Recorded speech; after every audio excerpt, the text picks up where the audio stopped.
다산은 장기가 저 포항 밑이잖아요. 거기로 유배를 원래 갔어요. 그런데 거기서 그때 뭐가 터지냐면 황사영의 백서 사건이라는 게 터지잖아요. 그 황사영이가 누구냐면은 그 정약용의 제일 큰형 정약현인가 정약현의 사위예요. 그래가지고 거기서 그냥 와장창 서리를 맞는 거죠.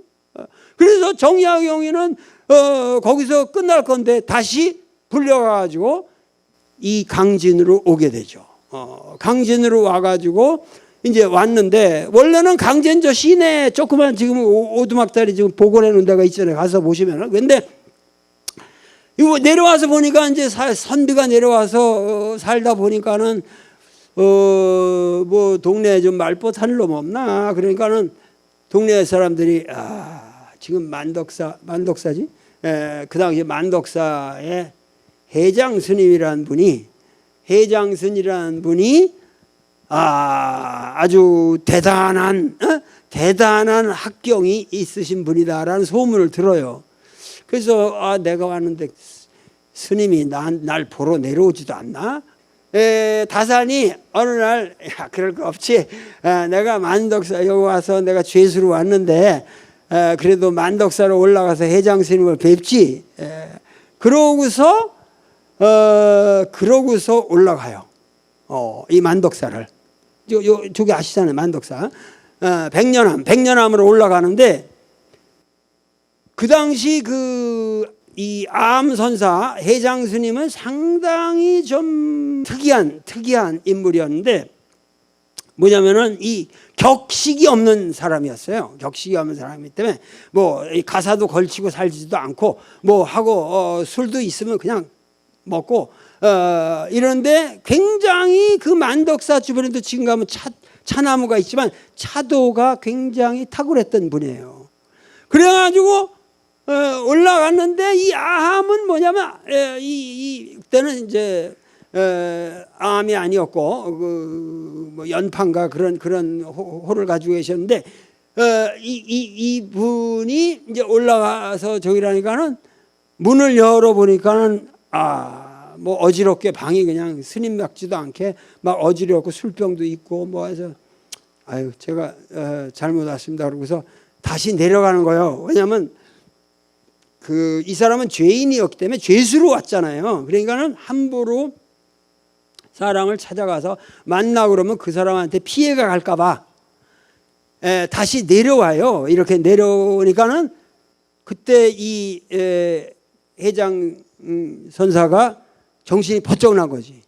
사실은 저 해장보다 그 다산이 딱 10살 위에요. 그 나이도 상당히 위죠. 그러니까 그 내려오니까 막 내려와서 아이고 우리 다산 선생 아니십니까? 제가 결례를 했습니다. 꼭 가르침을 주십시오. 그래가지고 다시 끌고 자기 방으로 가요. 그래가지고 앉아서 상견례를 하면서 사실은 제가 이게 뭐가 좀 궁금한데 좀 여쭤보겠습니다 하고 얘기를 하기 시작하는데 밤을 새요. 근데 그냥 이 해장 선사가 얘기를 하다가 나중에 눈물을 줄줄 흘려. 내가 스님으로 산다고 그래도 이 높은 경지를 획득했다고 하는데 우리 다산 선생을 만나고 보니 이건 내가 갖고 있는 지식이라는 건 이건 너무 초라한 거구나. 도저히 저런 경지를 내가 획득할 수가 없다. 그러면서 그때 주역을 가지고 논의하다가 건괴 초륙이라고 건괴의 그 효사를 가지고 서로 그러니까 벌써 이 암이라는 분도 굉장한 경지에 올라갔거든요. 이 주역에 대해서. 근데 주역에 대해서 다산하고 얘기하면은 다 꿀려요. 나도 다산하고는 지금 내가 딴 거는 내가 맞대결할 수 있는데 다산의 역학에는 내가 아직 못 미쳐요. 그 사람의 주역 사전이라는 그 책이 있는데 내가 그걸 다 봤는데 대단합니다. 그 주역 사전이라는 걸 내가 고려대학에서 대학원에서 내가 강의를 했거든요. 그래가지고 그 강의 듣던 학생이 그걸 번역을 하고 그랬는데 그 주역 사전을 보면 방대합니다. 근데 대단한 그게 다산초당에서 쓴 거거든요. 근데 그 주역에 대해서 얘기를 하다 보니까는 이 해암이 정말 초라해진 거죠. 그래가지고 거기서 곤괴 초륙을 논의하다가 다 눈물을 흘리면서 엎으러져서 다산한테 절을 합니다. 절을 하고서 거기서 자기 스승으로 깍듯이 모시는 거예요. 모시는 건데 뭐냐면은 그 뒤로 뭐냐면 이 두 사람의 관계가 다산도 원래 술을 좋아했어요. 술을 좋아했는데 뭐냐면은 사귈수록 뭐냐면 다산은 그 전에 차라는 걸 이 사람은 몰랐고 서울서 차라는 걸 몰랐는데 사귈수록 다산은 암한테서 뭐냐면은 해장선사한테서 차 문화를 익히게 되면서 차를 자꾸만 마시게 되는데 이 암은 너무 이 위대한 이 다산을 만나면서 비관이 되면서 술을 고래처럼 퍼셔서 이 술은 다산의 술버릇은 암한테 가고 암의 차버릇은 다산으로 가요. 그래가지고 뭐냐면 해장은 불행하게도 4년 후에 불과 40세로 세상을 뜨십니다.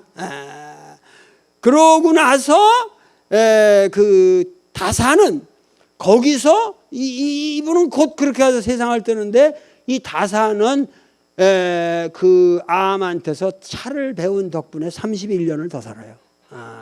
31년을 더 살아요. 이게 재미난 얘기들이라고. 그래서 그 모시면서 암이 그래서 그게 뭐냐면 암이라는 것도 애기 야자거든. 이 애기 야자 이게 뭐냐면 원래 그 사람의 이름이 뭐 연파라고 그랬었는데 호가 연파라고 그랬었는데 이 연꽃 연자에다가 언덕파자라서 연파라고 그랬었는데 노자에 보면은 전기치유 유영하호 이런 말이 있거든. 그러니까 위영하호인가 그 뭐냐면 전기치유 길을 옹고르시 길을 이렇게 집중해서 부드러움을 부드러운 경지에 몸이 아주 부드러운 경지에 이르게 돼서 깐난 애기처럼 될 수가 있겠는가? 내가 그런 노자의 그 유명한 문구가 있어요. 그래서 노자 사상에서는 뭐냐면 항상 남성보다는 여성이 더 위대하고 어른보다는 어린애의 그 연약하고 부드러움이 노자 철학의 경지거든요. 그래서 그 노자의 구문에서 당신을 애기 아짜 노자가 말하는 당신은 정말 어린애 같은 사람이요 그러면서 암이라고 호를 져줬어요. 그래서 해장선사는 돌아가실 때도 자기 그 지금 우리가 갖고 있는 책을 보면 암집으로 되어 있습니다. 그래서 이 암선사가 이렇게 관계하는데 불행하게도 이제 곧 돌아가시게 되고 그 사이에 암과 다산이 그 교류하는 사이에 암 밑에 있던 초이를 소개하게 되는 거예요. 그래서 초이가 다산을 만나게 되죠. 그러니까는 이 암은 그러고서 세상을 뜨지만 초이는 어린 젊은 승려니까 한 세대가 다르니까 다산을 모시면서 엄청난 학술 세계를 배워요. 그러니까 이 초이가 다산을 만난 건 정말 위대한 행운이라고 봐야죠.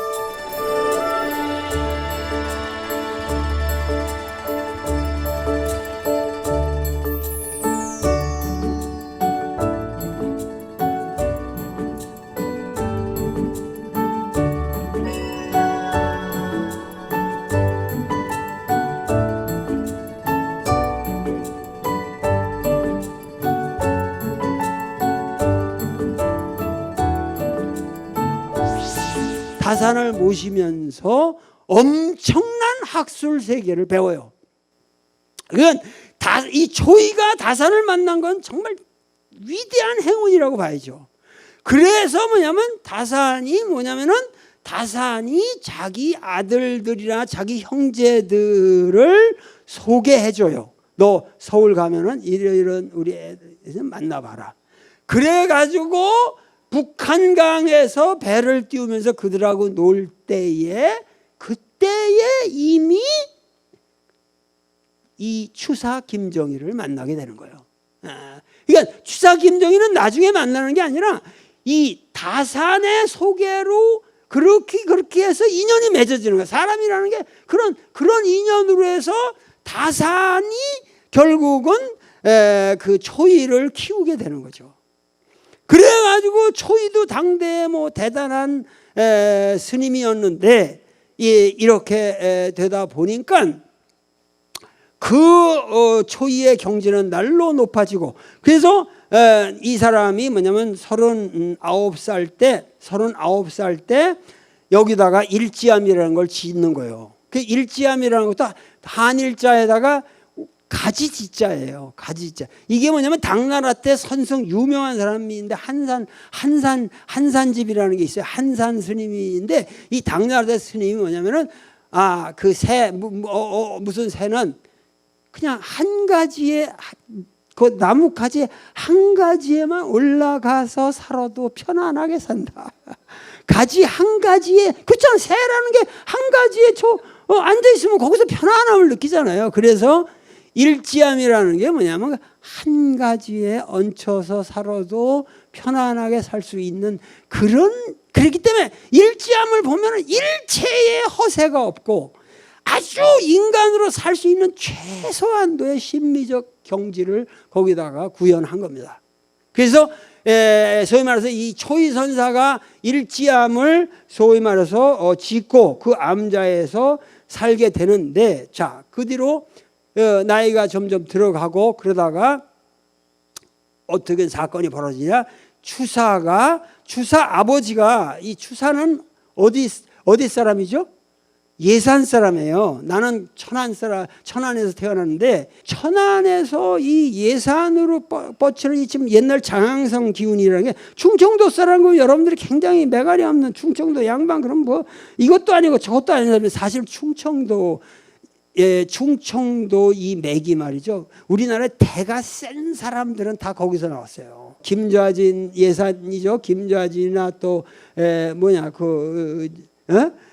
윤봉길이라든가 김옥균이라든가 뭐 하여튼 우리나라에서 말해 이제 이 추사 김정희는 말할 거 없고 이 대센 사람들 아주 이렇게 강직하고 대센 사람들이 그 충남 거기에 많아요. 거기에. 근데 이 추사가 대표적인 사람이죠. 근데 추사는 이 사람은 노론이에요. 노론 계열이고 이게 경주 김씨거든요. 우리 광산 김씨하고는 좀 다르지. 근데 이 추사라는 분은 그 아버지가 뭐 호조판서, 예조판서 뭐 다 지내고 대사원까지 지낸 사람인데 그 김노경이라고 그 아버지가 대단한 벼슬이라고. 하여튼 그 집안이 영의정 집안이니까 그래가지고 예산에 가면은 그 추사가 태어난 그 환경을 보면 대단하죠. 대단한 집인데 그 추사가 뭐냐면 김노경 그 당시 말이죠. 그러니까 이 불행한 게 뭐냐면 정조 때만 해도 이 당쟁이라는 거 탕평잭스 그러지만 당쟁이라는 건 사실 나쁜 게 아니요. 나쁜 게 아니고 서로 이놈 치고 저로 치고 그래서 뭐 서로 이러다가 순조에 들어오면서 뭐냐면 이게 세도 정치로 가잖아요. 그럼 안동김씨 하나가 잡으면은 그때 그냥 일색으로 가는 거예요. 당쟁이라는 건 엎치락 뒤치락 하면서 서로 모함도 하고 그러지만 그거는 벼슬아치들 사이에서 얘기고 민중들에게는 그렇게 피해가 없는 거예요. 그러니까 이게 뭐냐면은 이 순조 때 오면서부터 이렇게 완전히 이렇게 이게 돼가지고 순조 때부터는 세도 정치로 일관되니까 모든 지성인들이 이 대쪽 같은 사람들이 다 순환을 당하는 거예요.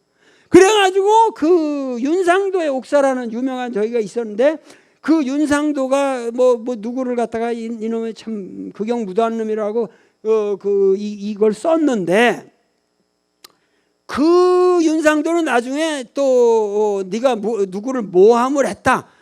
그래가지고 임금이 국문을 해가지고 죽어요.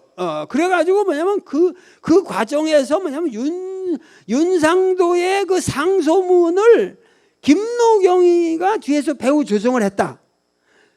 그리고 나중에 그래서 추자도로, 그러니까 저 고금도로 유배를 갔는데, 그 뒤로 한참 지나가지고 10년 있다가 다시 그걸 끄집어내가지고 어떤 놈이 뭐냐면 그때 그 상소문을 초안을 김정희가 잡았다고 위증을 한 거예요.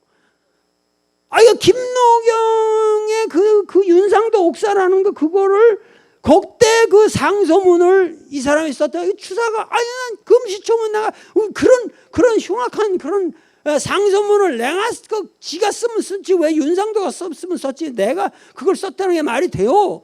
그런데 윤상도는 죽었지. 그거를 또 뭐냐면은 그 말을 발설한 놈도 또 국문을 당하다 또 죽어요. 그러니까는 이제 추사가 당하게 생긴 거지. 그래서 추사가 생피를 보게 되는 거예요, 그냥. 그래가지고 추사가 뭐냐면은 다시 이걸 해가지고 여기로 제주도로 대정이지 저 제주도 대정으로 위리안치를 당하거든요. 위리안치라는 거는 여러분들이 그 옛날에 귀양 간다 그러잖아요. 귀양 간다라는 게 원래는 뭐냐면 제일 단순한 거는 뭐냐면 고향에 내려가 있어라. 그래서 서울을 떠나 교양에 내려가 있어라 하고 그 아주 마일드한 것부터 시작되는데, 그게 한 단계가 여러 단계가 있습니다. 자기 고향으로 못 가게 하는, 타향으로 가게 하는 것도 있고, 가서 사는 방식도 규정을 해요. 어느 정도는 심리 정도는 왕래할 수 있다든가 가족을 만날 수 있다든가 여러 가지 있는데, 위리안치라는 건 극악형이에요. 극악형이라는 건 이 가시나무에 이걸 둘레를 쳐놓고 그 밖은 한 치도 못 나가요. 그러니까 위리안치를 제주도에서 당한다는 건 최악이지. 최악이야. 서울 저 부자가 저 예산에 가면 여러분들 추사의 그 고택이 얼마나 아름다운지 아십니까? 그런데 그런 사람이 이 제주도에 가서 하급관리 집 하나 한 구택이 빌려가지고 위리안치를 당하니까 아무도 오지도 못하고 막 이렇게 되는데,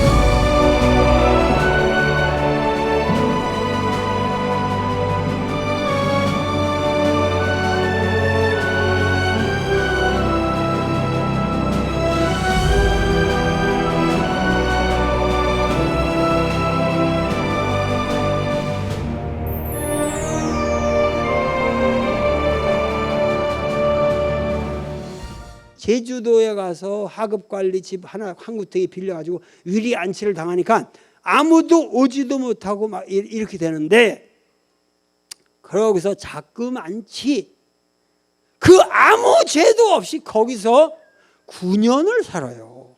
9년을. 그러니까 그러면서 그 유명한 얘기가 있잖아요. 그때 뭐냐면은 여기서 어딘가 이 초이 스님을 여기 만나게 되는 거예요. 그때 이제 가는 길에는 만날 수 있었던 모양이죠. 그래가지고 봤다가 여기 뭐 그 유명한 얘기가 있잖아요. 여기 와가지고 저 보고서 저기 그 대웅보전이라는 게 여기 있으니까는 그 원교 이광사의 글씨가 쓰여지니까 왜 저 초이 보고, 그때는 벌써 친구였어요. 둘이가. 추사하고 초이는 나이가 같아요. 동갑이라고. 나이가 같으니까 야, 저거 원교 글씨를 왜 저기다가 내가 써놨냐? 그래가지고 그거 띄워라. 내가 하나 써줄 테니까 근데 그게 사실은 그게 사실인데 난 추사가 그렇게 몰상식한 짓을 했을 거라고는 생각을 안 해요. 근데 흔히 속만에 그러지. 그래가지고 자기가 9년 후에 돌아오는 길에 다시 들려서 보고 아, 내가 잘못했다. 다시 원교권을 걸어라. 그랬다는 건데, 즉 이 말은 무슨 얘기냐면 이게 사실이라고 난 생각하지 않습니다. 그게 아니라 뭐냐면은 추사가 그래도 제주도에 가서 9년 살면서 사람이 좀 됐다 그거야. 내가 보기에는 경지가 깊어졌다. 이 말을 내가 왜 말씀드리냐면은 젊었을 때 이 추사라는 사람은 나하고 좀 성격이 비슷해요. 왜냐면은 당대에 나는 말해 당대에 내가 어렸을 때 어떻게 생각했냐면은 야, 내가 한국인으로 태어나서 내가 이러고 살 게 뭐냐? 이 세계의 모든 내가 이 국학을 하려니까 사람들이 다 무시하는 거예요. 철학을 한다 그러면 너 성명 철학을 해가지고 어디 종로가 나가서 관을 차리려고 그러냐? 아버지부터 뭐 때문에 너 철학을 하냐? 의학을 하든지 뭐 공학을 하든지 그런 걸 하라 그러시는 거예요. 근데 나는 철학을 하겠다.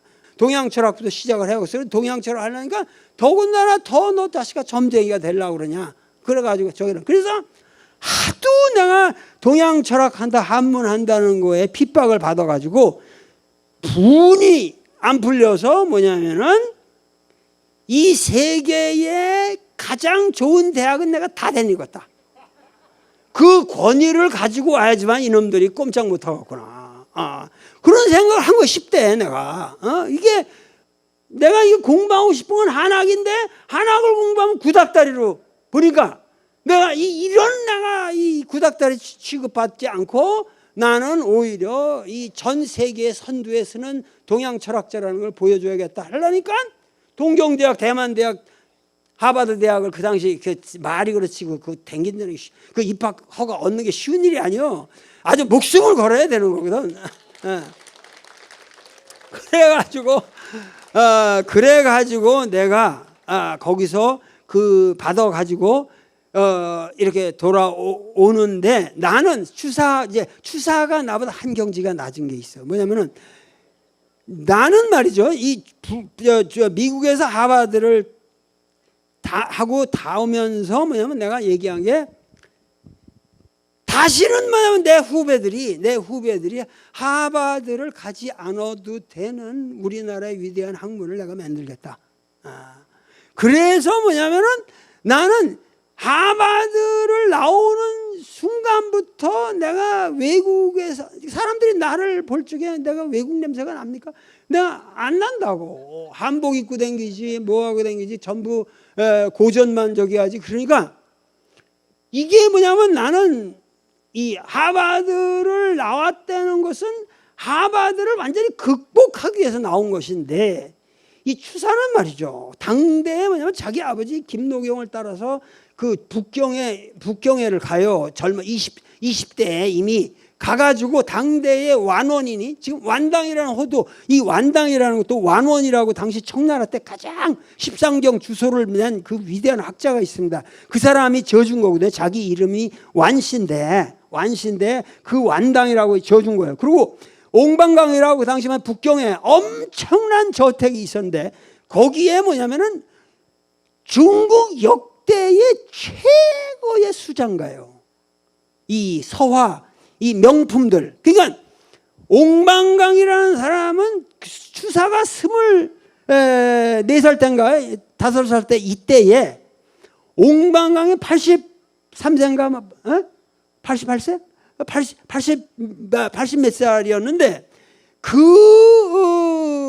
이 노인이 추사를 보는데 얼마나 귀엽겠어요. 이 조선에서 온 유자가 글을 써서 필담을 하는데 그 유식하게 추사가 이 사람이 뭐냐면 이 지식이 상당히 현시욕이 있어요. 그래서 추사 편지를 봐도 해석하기가 더럽게 어려워. 괴상한 글씨만을 골랐어 이 사람이. 그래서 내가 추사 보고 넌 정말 너무 현학적이라네 그러는데 이 추사라는 사람은 성격이 뭐냐면 무슨냐면 아주 지독한 엘리트주의자예요. 아니 그러니까 이런 말을 하게 하면 또 여러 가지 측면이 있는데, 여러분들 쉽게 내가 나같이 이렇게 공부한 사람이 하면 이런 말 쉽게 안 나온다고. 나 같은 사람 얘기를 들어야 생생하게 오는 거예요. 주사가 어떤 사람인지. 그러니까 굉장히 엘리트주의자고, 그러니까 뭐냐면 북경에 가서 엄청난 그 옥망강의 집에서 자기가 보고 싶었던 뭐 왕이지의 무슨 저기고 뭐 누구의 뭐 그림이고 이거 진품을 다 본 거예요. 이거 한국의 예를 들면 원교 이광사를 우습게 보는 것도 내가 뭐 말이 안 되는 게 뭐냐면, 원교 이광사를 까는 게 네가 인마 진품 하나라도 봤냐? 물론 할 말은 없지. 그러나 그거 가지고 원교를 깔 건 아니라는 얘기야. 에? 그렇잖아요. 원교를 그렇다고 깔 건 아니라는 얘기야. 그러니까 이 추사는 굉장히 뭐냐면은 이 한학, 소위 말해 자기는 중국의 그 당시 청나라 때의 고중 석학들이 뭐냐면 이 주작을 초월해서 뭐냐면 한나라 때의 그 고증학, 이 한나라의 원래 비석의 북첩, 남첩 북비라고 하는 이 북쪽의 그 비문들의 원래 그 글씨들의 그 강인한 한나라의 그 체를 자기가 직접 계승한다 그런 거거든요. 이 추사체라는 게. 그리고 저 한나라 밑에 뭐 수당, 이 송나라 때 이 송명, 이건 나는 상대도 안 한다는 그런 프라이드가 있어요. 이 추사는 나는 중국에도 고래에 아주 진짜 혼모노만 나는 상대를 한다, 이런 식의 이 아주 프라이드가 있는데, 이 추사가 이게 문제가 있단 말이에요. 이 사람이. 나는 추사. 그런데 여러분들 서울 가서 그 봉은사의 그 판전이라고 쓴 글씨가 있어요. 이게 추사가 과천에 있는 자기 아버지 시묘를 하다가 죽기 사흘 전에 쓴 겁니다. 그런데 그 글씨를 보면은 어마어마하거든. 그 힘이 죽기 사흘 전에 그 노인이 쓴 건데, 그 판전 글씨를 보면 야, 이 사람이 조금 자기 엘리트주의를 버렸구나 하는, 난 그걸 냄새가 나요. 근데 그 계기가, 이 사람이 이러고 여기 와가지고 추사가 그 위리안치를 당하잖아요. 대정연에 가서. 근데 그 9년의 세월을 어떻게 견뎠겠어요? 그 기간 동안에 사랑하던 부인도 죽습니다. 부인도 죽고, 그 9년 동안의 고초라는 말할 수가 없는데, 그 고초를 견뎌낸 게 초이 때문에 견뎌내는 거죠. 초이와의 우정이에요. 이 초이한테 이 추사가 쓴 편지가 70여 통이나 남아 있어요. 근데 그거를 지금 다 해독이 될 수 있는데, 그걸 보면은 연구자들이 너무 오독이 심해요. 아직도 추사 문장을 제대로 보지를 못해. 그러니까 내가 이렇게 보면은 난 진짜 눈물이 나오죠. 근데 뭐냐면 추사는 초이와 그 당시 뭐냐면 동갑이잖아요. 그리고 그 젊었을 때부터 만났고, 어떻게 해서 또 추사가 인연이 돼서 이렇게 제주도로 위리안치를 당하는 불행한 처지에 있고, 이 사람은 일지하면서 아주 신선처럼 살고 있고, 그러니까는 뭐냐면은 이 추사가 우선 뭐냐면 소화가 안 되는 사람이에요. 나하고 비슷하다니까. 내가 소화가 잘 안 돼요. 그래가지고 밥을 이렇게 많이 못 먹어요, 내가. 그래서 나는 고등학교 때 졸업할 때 뭐냐면 내가 57kg였는데 지금까지 고등학교 3학년 때 그 몸무게를 지금까지 정확하게 유지하고 있어요, 내가. 57kg 내가. 그러니까 체질적으로 그래. 그런데 추사가 그런 사람이에요. 그래가지고 소화가 안 되는데 초이가 여기서 차를 보내줬어요. 그러니까 초이가 덕근 차를 먹기만 하면 소화가 된다는 거야. 그러니까 맨날 말하면 야, 소화제 좀 보내라, 소화제 좀 보내라. 나 이거 저 감옥살이하고 여기 위리안치 당해가지고 이 격절해서 내가 온갖 고초를 거두면서 소화까지 안 되는데, 야, 소화제 좀 보내라. 그거 근데 그거 거기서 말이지, 여기서 이게 보낸다는 게 모처럼 또 보내면은 이 풍랑도 만나고 이 인편이라는 게 그렇게 쉽지 않잖아요, 그 당시. 그러고 나서 또 맨날 쓰는 거 보면 일제 당신은 뭐 뭐 수미산에 올라 혼자 앉아가지고 너 부처님 무슨 뭐 성문이 아니면 뵙지도 못하냐? 야, 좀 와라. 와, 나 좀 보자. 네가 보고 싶어 죽겠다. 완전히 두 사람이 말이죠. 이 우리가 말하는 속세의 연인 관계는 저리 가랍니다.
완전히 두 사람이 말이죠. 이 우리가 말하는 속세의 연인 관계는 저리 가랍니다. 진짜의 인간의 사랑이라는 건 말이죠. 인간의 진짜 사랑은 남자 대 남자의 사랑입니다. 이게 여자 남자 관계는 그저 그냥 누구나 다 하는 거예요. 그러나 남자와 남자의 깊은 우정에서 나오는 진정한 사랑이라는 거는 그건 진짜 대단한 거예요. 근데 이 세상에서 초이와 주사 간의 그 두 사람의 사랑이라는 거는 내가 보기에 눈물이 나옵니다. 눈물이 나오고 매사마다 그래가지고 그 9년 동안에 단 한 번 초이가 갔습니다. 가가지고 이 사람은 뭐 세속을 떠난 사람이니까 스님이니까 위리안치가 됐다도 거기서 6개월을 같이 살아요. 6개월을 같이 살아줘요. 그만큼 그 의리 정분이 깊었다고. 그리고 그렇게 해서 결국은 주사는 9년의 그 위리안치를 끝내고 또 돌아갔다가 나중에 또 북청으로 또 1년 귀향을 갔다가 또 돌아와서 죽어요. 그래서 죽고 나온 다음에 초이선사가 그 돌아가신 영전에 가서 마지막 제문을 씁니다. 초이가 추사의 제문을 쓰고 본인은 일제함에 돌아와서 10년을 더 살다가 조용히 면복하고 돌아가십니다. 그 완전히 제자들한테 내가 이제 죽을 때가 되었다. 나를 서쪽으로 앉혀라. 면복하고 앉아서 좌탈하십니다. 그러니까 내가 생각하는 거는 이 역사라는 거, 우리 조선의 역사라는 거를 내가 여기서 이렇게 말씀을 드리지만은 이들의 그 아름다운 미담이라는 끝도 없어요. 끝도 없고 이 미담이 전부 뭐냐면 어느 학문적인 다 높은 경지에 도달한 사람들의 이야기라는 것이고 그러한 인물군이 이 전라도에 귀향을 해서 왔던 뭐 했던 꽉 들어차 있었다는 거지. 이 전라도가 그렇게 간단한 전라도가 아니라는 거죠. 그러니까 이 전라도에 그래서 그 뒤로 이어지는 모든 학맥을 보면은 이 사람이 다경을 쓰게 된 것도 아까 말한 그 홍석주의 동생이가 홍현주가 좀 써달라고 그래서 쓴 거예요. 다경이라는 것도 이 당대 지성인들하고 다 교류를 하다가 쓰게 된 것이고 하여튼 뭐냐면 우리나라의 이 모든 문화가 흥성을 하려면은 돌 같은 인물이 우리나라에 1000명은 깔려야 된다는 거지. 그래야 우리가 영종조 시대를 맞이할 수 있다는 거지. 그러니까 우리가 뭐냐면 내가 어저께도 순천에서 순천대학교에서 이 교사들 1000명을 여기 오는 길에 어저께 순천에 들려서 교사들 1000명을 놓고 내가 강연을 했는데 문제는 우리가 이 전라도, 나도 전라도 사람 아니에요. 이거는 전라도가 이길라 크게 말한다면 어떻게든지 우리가 인재를 전라도에서 배출해야 됩니다. 인물들을 교육을 시켜야 되고, 이 전라도라는 데가 그래도 뭐냐면은 지금 우리나라의 모든 정치사적인 맥락은 이 전라도에 있는 거예요. 광주 민주항쟁을 거치면서 소위 말해서 모든 민주 국가로 우리가 중국 사람들은 천안문 사태를 거쳤어도 민주를 못 따내고 기껏해야 개혁개방, 돈 버는 거밖에 개혁개방까지 못 따냈잖아요. 근데 우리는 민주를 따냈잖아요. 80년대 그 치열한 항쟁을 통해서. 근데 그 민주를 따낸 힘이 어디서 왔냐는 거지. 이 전라도란 말이야, 전라도. 그러니까 이 전라도는 어디까지나 학문과 예술과 정치적 정의감이 모든 원천이 이 전라도에 있다 이 말이에요. 이 두륜산이 거저 있는 게 아니라고, 저 두륜산이. 그 대기운을 모아서 이러한 위기, 세계적인 위기에 있어서 우리 민족이 지금 이제는 흥기할 때가 된 거예요. 그야말로 우리 자주적인 어떤 역량을 가지고 그야말로 뭐냐면 초이선사가 일지암에서 그야말로 그 대석학들을 다 정신적으로 지도를 했듯이 오늘날 우리 민족은 이 전 세계의 새로운 민주적 기운을 이끌어갈 수 있는 그러한 큰 기여를 해 주십사. 이것을 내가 여기 오늘 왔기 때문에 여러분들에게 간곡하게 부탁드리고 제 강의는 이것으로 끝내기로 하겠습니다. 감사합니다.